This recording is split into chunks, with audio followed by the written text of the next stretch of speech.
Previously, I demonstrated how I set up my P gains for the Naze32 on this QAV250, and everything worked great, but one thing I noticed is I accelerated, as you'll see here,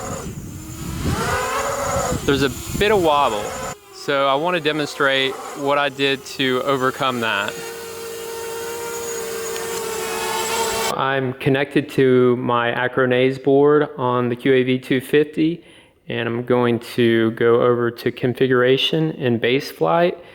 And by default, I've left the loop time at 3,500 microseconds, but after experimentation, I found out that that was too high and was ultimately leading to my throttle wobbles. So what I found to be a good number is 2250. Definitely got rid of the wobbles. And after doing that, I had to go over to my P gains.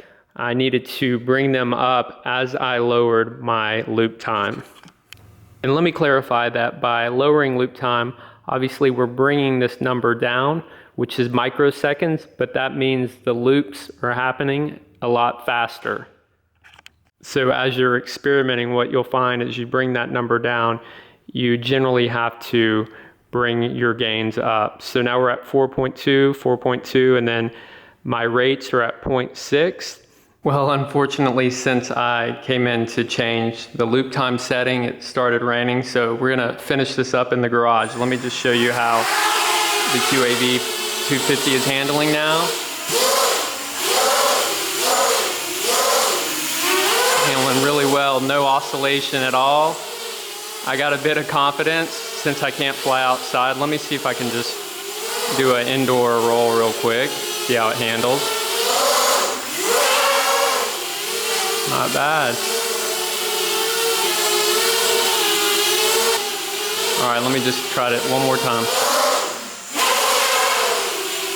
So as you can see, this thing handles a lot better once I brought that loop time down. Definitely a lot less wobbling as I throttle up hard. And let me just mention that these are the 12 amp Lumineer auto shot ESCs.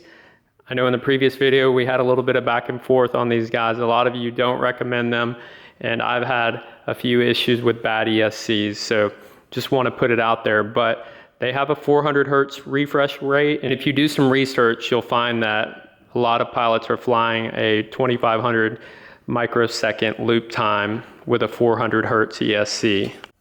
And as I mentioned previously, I want to get this Pix Falcon installed in this QAV250. It just came yesterday, so I'm pretty excited about that. You can see it's considerably smaller than the Pix Hawk. Now, obviously, there are the other components that will be attached to it, but after I get some more acro flying done with this Naze32, I'm going to be putting the Pix Falcon in so we can do some autonomous flight, and I'll be sharing my results with that, so please stay tuned.